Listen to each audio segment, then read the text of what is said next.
Hola oyentes de Radio Sefarad, bienvenidos una semana más a estas noticias, unas noticias que comenta Jorge. ¿Qué hay?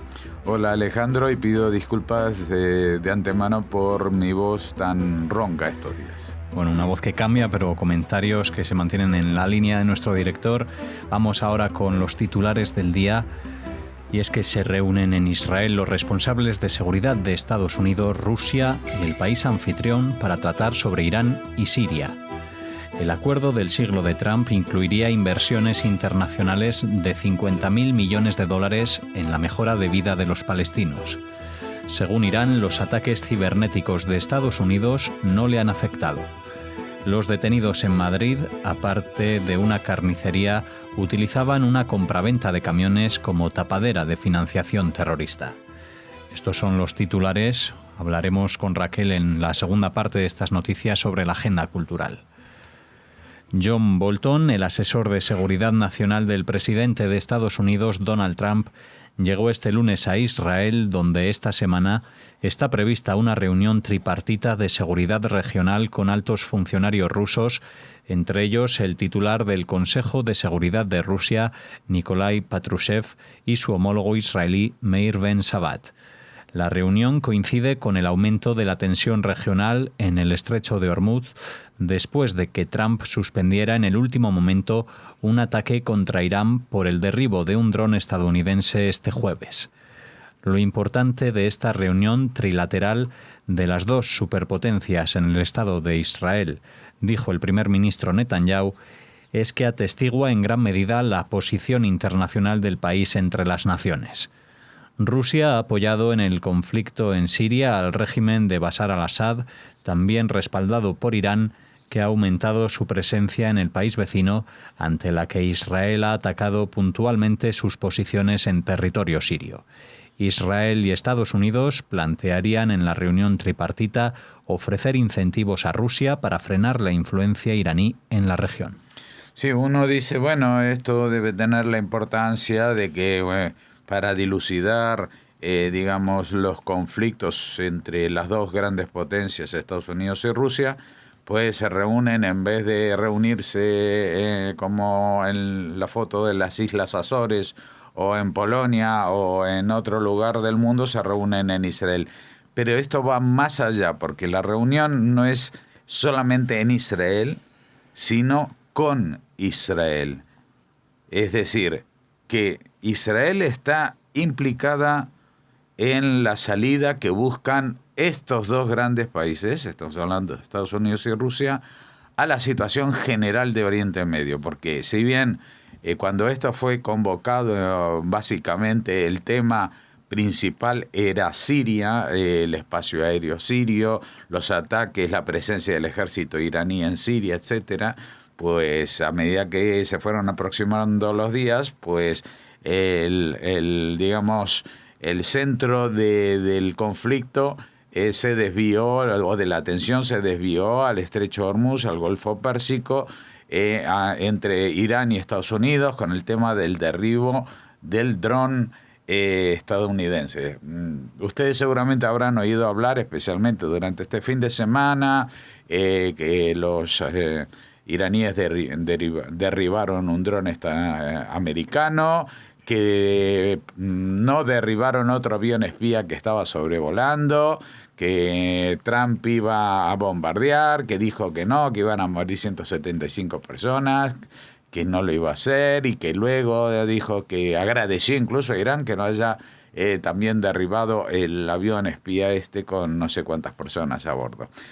Pero los que siguen Radio Sefarad recordarán algo que no ha publicado la prensa estos días, es que este no es el primer dron estadounidense que Irán derriba sobre se supone, las aguas territoriales iraníes esta semana pasada. Es que realmente a veces uno tiene la sensación de que hay un enano que va borrando la historia y la memoria de la gente por minutos a medida que se avanza en el tiempo, ¿no? Porque a principios de la semana pasada dimos la noticia que antes de que se pusieran estas minas en 2 cargueros petroleros en el Golfo de Omán, que está dentro del Golfo Pérsico y que tiene como salida el estrecho de Hormuz, al lado de la isla de Bahrein, bueno, todas estas cosas. Justo antes, los americanos habían mandado un dron y los iraníes habían derribado un dron. Y parecía, por lo menos según el análisis que hacíamos la semana pasada, que el hecho de tratar de bombardear o de hundir estos 2 cargueros petroleros por parte de Irán era una represalia por esta acción de Estados Unidos. Luego los iraníes dijeron, no se hicieron cargo, nosotros nos fuimos. En las películas no se ve nada. Comentamos que el canciller en funciones de España, Borrell, dijo, yo en el vídeo ese no veo que sean iraníes, y hicimos el chistecito de que a ver si también iban a ir con una banderita a Irán para identificarse en mitad de la noche.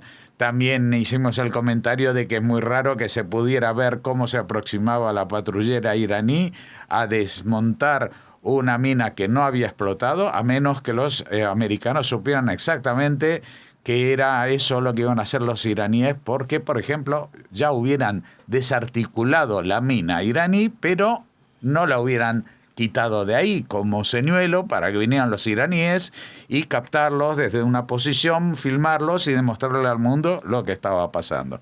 Bueno, todo esto parece un juego de ping-pong, pero un juego de ping-pong que se empieza a transmitir de la jugada número 15 o 20, porque de pronto dicen un dron estadounidense en aguas territoriales iraníes, y los iraníes lo derriban y muestran al mundo lo potentes que son, porque derriban un cacharro sin aviador. Bueno, Estados Unidos también dicen, nosotros somos todavía más potentes y vamos a reventar todo. Y Trump dice, que sepan que voy a reventar todo y que sepan que en el momento que digo esto, estoy diciendo que no lo voy a hacer porque soy una persona muy buena.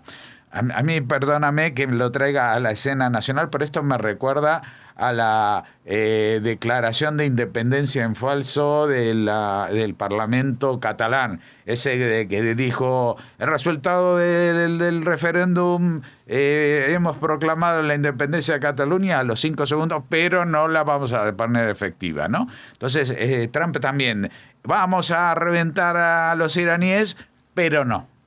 Entonces, ¿qué es lo que está pasando? Pues evidentemente este es un juego de largo alcance, y vamos a hablar después también incluso de unos ataques cibernéticos de los cuales los iraníes se van a gloriar de que no les han afectado en nada. Pero evidentemente esto es un asunto que atañe no solamente a Irán y a Estados Unidos, sino que al aliado de Irán, que es Rusia, y al aliado de Irán y Rusia, que es Siria, por una parte, y Israel por la otra. Y parece que todo está bastante relacionado, y mucho me equivocaría si creo que después de esta reunión, la posición de Rusia en Siria y su apoyo incondicional hasta ahora en Irán van a cambiar. Yo creo que va a cambiar. A Estados Unidos, luego en otra noticia también lo hemos anticipado en los titulares, han prometido a los palestinos $50.000 millones, pues los rusos se conformarían con bastante menos, porque lo que necesitan es más dinero que gloria y reconocimiento internacional para sentirse bien. Y seguramente algo les va a prometer la administración americana para salvar los papeles en Siria, es decir, van a respetar que siga vivo y gobernando Bashar al-Assad, pero con ciertas condiciones. Los iraníes van a desaparecer del mapa de Siria, y posiblemente los iraníes ya no van a ser tan amiguitos de los rusos, especialmente en este conflicto que mantienen contra Estados Unidos por una renegociación. Que quede claro, porque aquí el objetivo parece como que Estados Unidos en plan George Bush padre o hijo, quiere invadir, como invadió Irak o como invadieron Afganistán, y no tienen la más mínima idea ni ganas de entrar en la invasión de un país como Irán, que aparte es enorme, está lleno de armas, incluso armas atómicas. Lo que quieren es renegociar para que el acuerdo de limitación del poder iraní en la zona sea efectivo, porque lo que se firmó en el 2015 fue una payasada auspiciada por Obama, que fue un títere no solamente de Putin, sino también de todos los factores que gobernaban entonces en el mundo. Firmaron cualquier cosa, entre ellas una moratoria nuclear que no sirve para nada, porque ahora en 3 semanas se recompone lo que podían haber hecho en estos 4 años desde que dejaron de utilizar las centrifugadoras. O sea, el trabajo que ha evitado ese acuerdo, pues en 3 meses ya se ha recuperado. Pero el problema no es tener una bomba atómica, porque una bomba atómica no puedes escupir para arriba y que le caiga a otro, te va a caer a ti. Lo que necesitas son misiles intercontinentales o de largo alcance para llevarlos a territorio enemigo y que no te afecte a ti. Y eso es el interés no solamente de Estados Unidos y ni siquiera el interés principal de Israel, sino el interés principal del mundo árabe no chiita, que ve como Irán ha irrumpido y conquistado, de hecho, Irak, Siria, Líbano, la Franja de Gaza, el Yemen, etcétera, etcétera. Entonces, para poner freno a eso y a las intenciones agresivas y hegemónicas de Irán, lo único que pueden hacer es frenar su capacidad de amenaza, por ejemplo, hacia lugares tan emblemáticos como Jeddah, que la gente igual no le suena tanto, o Riad, pero que son las ciudades más importantes de Arabia Saudita, porque la Meca y Medina son lugares religiosos, pero donde se gobierna son en donde hemos mencionado, o el Cairo o las otras capitales suníes que pueden oponerse a la hegemonía iraní. Por lo tanto, lo que está pasando en estos 2 días de reuniones en Israel posiblemente tenga mayor alcance histórico e influencia en la zona que han tenido muchísimos congresos, viajes y negociaciones durante 8 años de la administración Obama. El plan económico dado a conocer por Estados Unidos para Oriente Medio busca captar mediante un ambicioso esfuerzo internacional inversiones por $50.000 millones para el pueblo palestino y darle un impulso a las economías de Egipto, Israel, Jordania y el Líbano. La iniciativa, denominada Paz para la Prosperidad, ha sido desarrollada por Jared Kushner, el asesor principal de la Casa Blanca y yerno del gobernante estadounidense Donald Trump, y el enviado de Washington para Oriente Medio, Jason Greenblatt. La propuesta se centra en la creación de una nueva base para la economía palestina que impulse el crecimiento y permita la generación de empleo, como la apertura de Cisjordania y Gaza a los mercados de la región y el mundo. Este plan también apoyará los pasos para mejorar la cooperación palestina con Egipto, Israel y Jordania, con el objetivo de reducir las barreras a la movilización de bienes y personas. También plantea destinar recursos para infraestructura esencial como electricidad, agua y telecomunicaciones, así como para emprendimientos, pequeñas empresas, turismo, agricultura, vivienda y manufactura, entre otros. Al abordar las líneas para empoderar al pueblo palestino, el plan propone mejorar la calidad del sistema educativo y asegurar las oportunidades de acceso a los palestinos, desarrollar la fuerza laboral, así como impulsar el sector sanitario y la calidad de vida. Bueno, ya resuenan en mis oídos la indignación de los sectores políticos que dicen: no se compra al pueblo palestino, no se compra a los árabes, no se compra esto y no se compra lo otro. Pero bueno, la historia nos ha demostrado muchas cosas que sí se han comprado, sin ir más lejos. Después de la Segunda Guerra Mundial hubo una cosa que se llamó Plan Marshall, con lo cual Estados Unidos compró a Europa Occidental la no adhesión al comunismo. Dicho en 2 palabras, dedicó mucho dinero para que Europa no se volviera parte del bloque comunista. ¿Y qué pasó? Que Europa no se volvió parte del bloque comunista. ¿Y qué pasó años después? Que el bloque comunista se hundió. ¿Qué hubiera pasado si Europa se hubiera unido al bloque comunista? Pues seguramente tendríamos que haber aprendido a nadar todos. Es decir, que estaríamos en la misma situación que Rusia y los países ex-soviéticos o ex-ligados al mundo soviético. No estoy aquí haciendo una defensa del modo de vida estadounidense ni del modo de moral del capitalismo para lograr triunfar, sino que estoy hablando de obviedades, de las cosas que funcionan. Nos puede indignar que los estadounidenses piensen que con 50.000 millones de dólares, que se dice pronto, pero hay que saber escribir todos los ceritos esos y pasarlo incluso a la moneda nacional, causa un poquito de vértigo, para demostrar que estos 50.000 millones de dólares sí pueden cambiar la realidad, sí pueden lograr lo que nunca se ha logrado en 70 años de independencia de Israel, en 100 años de conflicto en Medio Oriente, en decenas de años de la identidad palestina, de la lucha de los pueblos, etcétera, etcétera. Porque hay un elemento aquí que me parece que es determinante y que es que en este mare magnum de pasta y de inversiones, no solamente se van a beneficiar los palestinos, que son los principales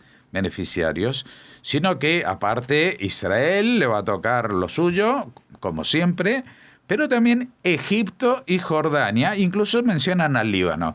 Fíjate qué cosa más rara. Entonces tú dices, a ver, si están hablando de los palestinos, ¿por qué le prometen dinero a Egipto, a Jordania y al Líbano? Pues porque ellos son los que hasta ahora han sostenido y han creado y han magnificado el conflicto entre los israelíes y los palestinos.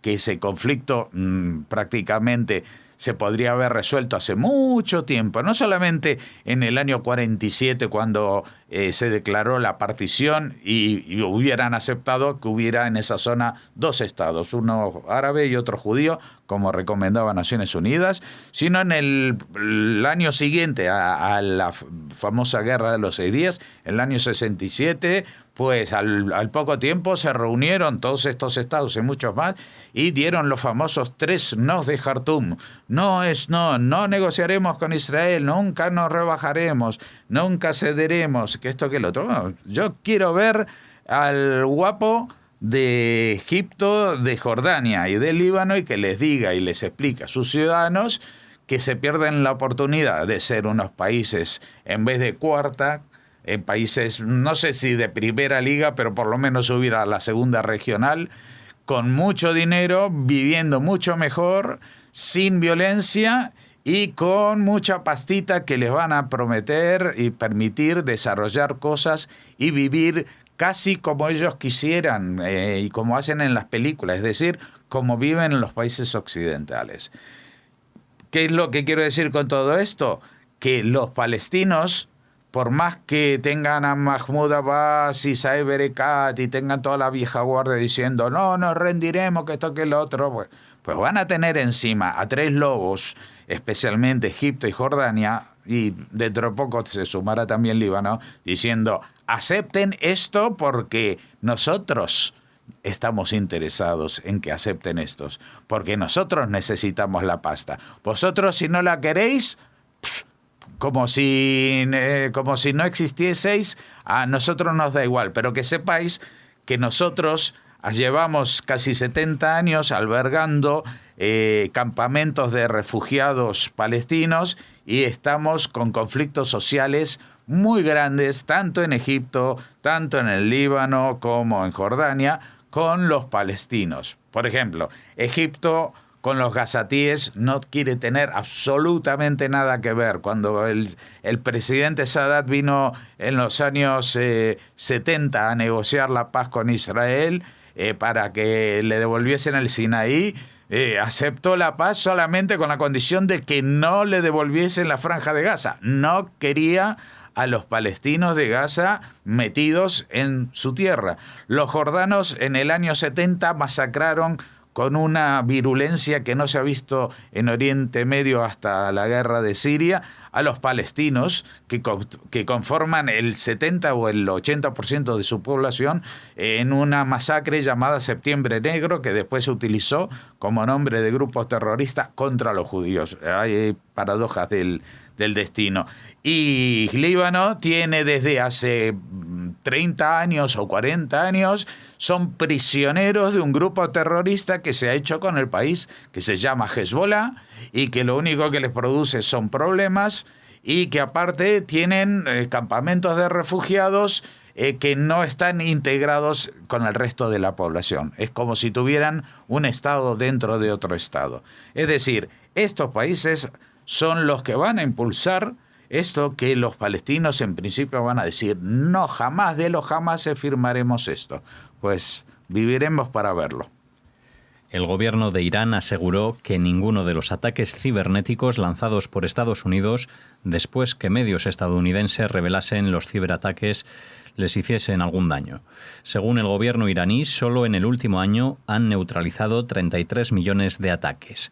El ataque cibernético habría tenido lugar el pasado jueves, día en el que el presidente de Estados Unidos había autorizado una operación selectiva con aviones y barcos contra Irán, que frenó en el último momento al saber que habría causado 1,5 centenar de muertes, aunque, según The New York Times, estos ataques fueron preparados durante semanas y decididos como respuesta directa al derribo días antes de un dron de Estados Unidos por un misil tierra-aire iraní en las cercanías del estrecho de Hormuz, así como a las agresiones contra 2 cargueros el pasado 13 de junio en esa misma zona, a unas 30 millas de la costa de Irán. Sí, volvemos a recuperar un poco de lo que comentábamos en la primera noticia, ¿no? Ahora, esto es como un ejercicio de quién dice la verdad. Es decir, el gobierno de Irán declara que ninguno de los ataques cibernéticos le ha hecho daño, con lo cual se ha visto obligado a declarar que han tenido ataques cibernéticos de los Estados Unidos. Esto hasta ahora no lo habían dicho, porque todavía no han reconocido que hace unos cuantos años hubo un ataque cibernético que destrozó todas las instalaciones de desarrollo nuclear de Irán, con un virus que se llamaba Stuxnet, desarrollado por Estados Unidos e Israel conjuntamente, y por supuesto eso no lo recordarán jamás. De la misma manera que ahora, al decir no nos ha pasado nada, quiere decir de que están contra la lona. Esta noticia es una evidencia de cómo una afirmación puede ser una declaración de todo lo contrario. También llama la atención, para darle más veracidad a esta mentira, es que dicen que han neutralizado 33 millones de ataques. 33 millones de ataques en un año. Es decir, vamos, que ni en las películas de la serie de la Guerra de las Galaxias hay 33 millones de ataques al año, dividido por los días. Esto no sé cuántos serán, pero serán como 2.000 ataques cibernéticos al segundo. Yo me imagino ahí al superhéroe iraní, plim, plam, plum, plum, plum. Lo he bloqueado, señor. Señor, hemos conseguido superar. ¿Qué 33 millones de ataques? Es decir, no sé si hay 33 millones de personas en Irán que tienen acceso a Internet, o que todos los días, cuando entran la gente a trabajar en sus oficinas, se pasan la mitad del tiempo borrando ataques cibernéticos de Estados Unidos. Y los Estados Unidos no se dedican a otra cosa más que a tocarle las narices a los ordenadores iraníes, que deben estar muy mal diseñados para que les cuelen todos los días miles y millones de ataques cibernéticos. Vamos a ver, esto es una payasada. Pero lo peor de todo es que esta payasada es la que publican los medios. Es como si los periodistas no hubieran terminado la primaria. De cómo se creen estas tonterías, las ponen en las notas, los textos, las elaboran, mandan gente que le pagan pasajes para ir a alojarse, por supuesto, a ciudades como Jerusalén, porque no se acercan más a capitales árabes, porque están acojonados de vivir en un régimen tan liberal como el iraní. Y otra parte de la noticia de pronto nos devuelve a la noticia que comentábamos antes, que de pronto el dron iraní, el dron estadounidense que atacó el jueves. ¿Y qué pasó con el dron que atacó días antes? Pues que aquí está la noticia, que todo este operativo para machacar a Irán y que estaba dispuesto a la orden de Trump que dijera ya, y que después él frenó o no frenó, porque esa es otra payasada, que por 175 personas, esto en la próxima serie de Netflix seguramente lo aprovecharán para algún guión, pero el hecho de que de pronto ese ataque fuera decidido, ese ataque estaba preparado, decidido y a punto por el dron anterior. Lo que pasa que les resultó más rentable en ese momento la filmación de los iraníes, que como los tontos del bote que reciben 33 millones de ataques, se acercaron con una patrullera a desmontar una mina que ya habían desmontado los americanos y cayeron en la trampa y se vieron con el culo al aire en todo el mundo. Y eso es lo peor que le puede pasar al régimen de los ayatolás. No que los venzan en la batalla, sino que los venzan por tontos. Y bueno, pues esto es lo que pasa y esto es lo que va a pasar. Esto es una supuesta guerra de Google, no de Google, sino de Gilgamesh, de una épica mesopotámica antigua, pero en realidad es una payasada, es una especie de guerra de vídeos virales por YouTube que se están librando. Algunos los contestan por Twitter, y esto dentro de no mucho va a tener una respuesta. Y digo que dentro de no mucho porque tiene que ver con esta reunión que está teniendo lugar ahora en Israel, porque los iraníes son lo más grande del mundo, pero si los rusos le dicen hasta aquí hemos llegado, amiguitos, pues se van a ir al garete después de 40 años de revolución. Pues todo lo que han hecho no va a servir para nada, porque estos países son países que han funcionado gracias al enfrentamiento entre dos bloques. Durante la Guerra Fría ha sido el mayor negocio después de la Segunda Guerra Mundial, evidentemente. O sea, se ha servido para que gente no solamente fabrique armamentos, sino que fabrique miedos, fabrique conciencias compradas, fabrique un montón de historias que nosotros creemos que son parte de nuestros logros democráticos y que no lo son, y que ahora se van a ir desmoronando, y cada vez, como en una cebolla que se seca, pues las pieles se le van cayendo, y vamos a ver que dentro de la piel que olía mal, pues hay otra piel que está un poco más fresca, pero que sigue siendo la misma cebolla maloliente que de siempre. Los 10 yihadistas detenidos el pasado martes en Madrid utilizaban la empresa de un traficante de cocaína para enviar dinero a Siria con el fin de financiar a las milicias terroristas de Al-Qaeda en la región. La organización estaba encabezada por el clan familiar de los Qutaini, incluidos 2 hermanos que gestionan una empresa de compraventa de camiones que usaban como tapadera para recaudar donativos destinados a Al-Qaeda y blanquear dinero utilizando facturas falsas. Los cabecillas de esta red también están acusados de un delito de favorecimiento de la inmigración ilegal mediante cartas de invitación con contratos de trabajo falsos para que pidieran asilo en España ciudadanos sirios que luego actuaban como correos para transferir el dinero. La semana pasada, la misma noticia y los nombres de la misma familia se relacionaron con una tienda de venta de carne halal en la mezquita madrileña de la M30. Sí, aquí hay un misterio informático que yo todavía no he podido dilucidar.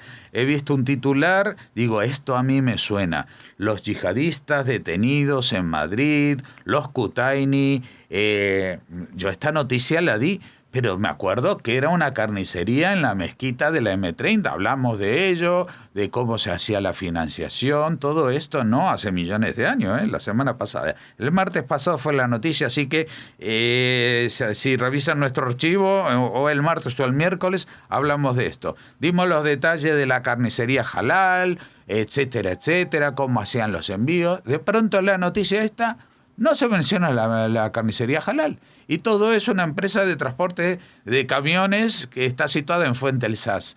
Y que fueron ahí las fuerzas militares o los cuerpos especiales para detener a esta gente, que esto, que el otro. Era la misma familia, era el mismo apellido, era el mismo delito. Eran todo lo mismo, pero donde la semana pasada dije carnicería en la mezquita de la M30, ahora digo empresa de compraventa de camiones en Fuente el Sas con fotos y todo. A mí esto me desconcierta mucho. O que los Kutaini tenían muy diversificadas sus operaciones y tenían también venta de carne halal y también compraventa de camiones y seguramente otros sectores con los cuales financiaban a grupos terroristas de Al-Qaeda. O aquí alguien está tratando de tapar porque hablar de que una red de financiación, del terrorismo yihadista utiliza una tienda de carne litúrgicamente limpia en plena mezquita de la M30, puede ser algo que la gente pueda llegar a pensar que hay alguna implicación, alguna vinculación entre el mundo musulmán y los atentados yihadistas. Esto no puede ser así, entonces es mucho más sencillo pensar que estos están vinculados a un español que es un narcotraficante y que tenía acciones en esta empresa de compraventa de camiones, y entonces sí podemos hablar de la noticia más tranquilos, porque bueno, que narcotraficantes españoles cristianos financien el terrorismo yihadista, lo podemos soportar. Lo que estaría muy mal políticamente hablando es demostrar que aquí mismo, en la mezquita más grande que tenemos en Madrid, pues estuviera gestando algo tan terrible como lo que estamos hablando. ¿Cuál será la verdad? Los Kutaini, ¿a qué se dedicaban? ¿Realmente tenían algo que ver con la mezquita? Y si no, ¿por qué no apareció el desmentido? ¿Qué pasa? El enanito que borra la historia igual no actuó a tiempo como en las noticias del dron de los Estados Unidos. Cerramos este bloque de las noticias de Radio Sefarad. Volvemos ahora con la agenda cultural.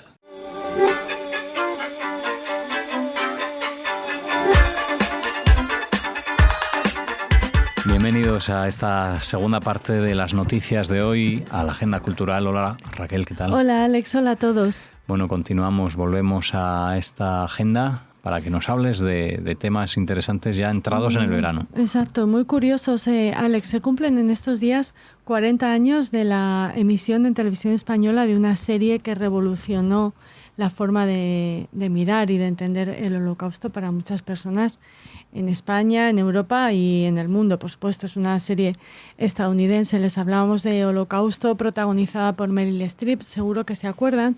Y a raíz de este estreno, bueno, pues se han publicado algunos artículos en los periódicos y nos queremos hacer eco del que publica el Diario de Sevilla y que firma Francisco Andrés Gallardo. Es muy curioso, empieza hablando de la especie de censura que existía en las carteleras, en la cartelera y en televisión española respecto al tema de los nazis, el fascismo y de cómo se trataba con guante blanco a los nazis, a Hitler y a todo lo que tenía que ver con el Holocausto.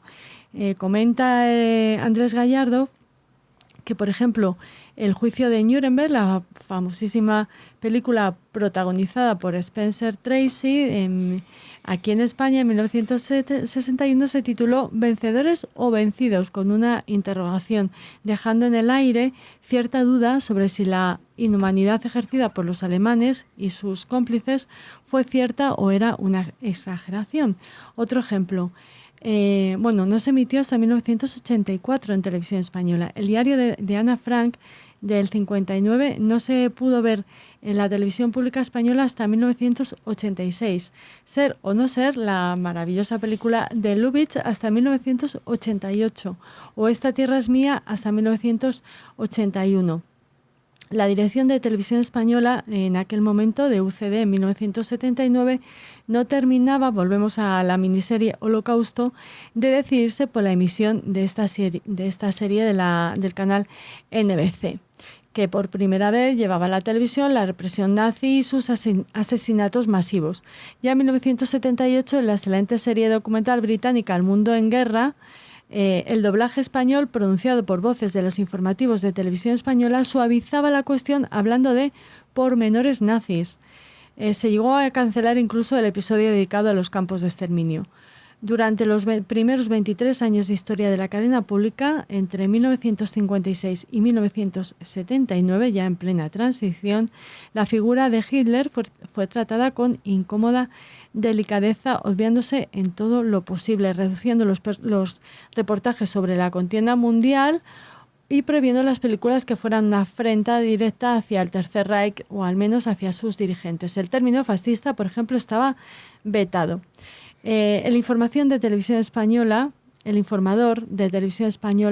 del periódico El País, José Ramón Pérez Hornía, reiteraba que el responsable de programación ajena de Televisión Española en 1978, Eduardo Autrán Arias Salgado, tenía sus dudas sobre el relato del Holocausto y por eso la cadena española fue la última de su entorno en programar esta ficción histórica que causó un impacto sin igual no solo en la sociedad alemana de 1979.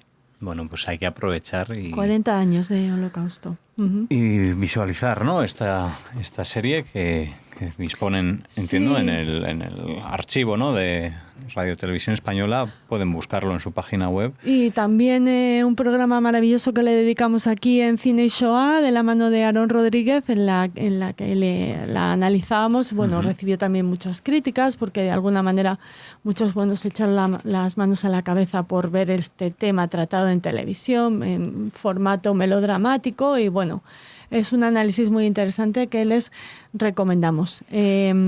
Seguimos en la agenda cultural para hablarles del Festival Internacional de Danzas en Carmiel. Se va a celebrar su edición número 32 y esta vez se realizará entre el 2 y el 4 de julio, ofreciendo un programa muy interesante que se presentará, como en años anteriores, durante 3 intensivos y únicos días, dedicados enteramente a lo mejor de la danza, la música y muchas otras experiencias artísticas donde el movimiento es lo principal. ¿Y dónde está? ¿Dónde queda Carmiel? Carmiel, en el norte de Israel. Habrá decenas de miles de bailarines de Israel y de todo el mundo. Y bueno, en ediciones anteriores se han alcanzado cifras superiores a los 400.000 espectadores, así que los organizadores esperan que este año se iguale esa cifra o se supere. Hay excelentes coreógrafos. Shlomo Maman es el director artístico y ha declarado que el festival ofrece un programa en el que las tradiciones se mezclan con lo más innovador y nada, les deseamos lo mejor a los organizadores, los participantes de este festival, y nada, que los asistentes disfruten muchísimo de esta propuesta cultural. Bueno, pues que disfruten y espero que se acumulen en esos varios días, porque 400.000 es un récord y un éxito grandioso, ¿eh? Y nos vamos con otro éxito, el de una gimnasta israelí, la gimnasta rítmica Linoy Ashran, que se ha colgado 2 medallas de oro en los Juegos Europeos 2019 de Minsk en Bielorrusia, celebrados este fin de semana. El sábado ganó una medalla de plata y el domingo 2 de oro. Los ganó en la rutina de pelota, uno de los ejercicios más complicados, porque los fallos aquí son imposibles de disimular. Si se escapa la pelota terrible y todo el mundo lo puede apreciar y está, por supuesto, penalizado. No le pasó esto a Linoy Ashran y media hora después ganó un segundo oro por el desempeño de su club. Así que está considerada una de las representantes israelíes más importantes para representar a su país en los Juegos Olímpicos de 2020 en Tokio. Bueno, pues enhorabuena para ella. Cerramos con estos oros y esa plata la agenda cultural de hoy y también las noticias. Nos despedimos hasta mañana, Raquel. Aquí en www.radiosefarad.com. Hasta mañana. Hasta mañana.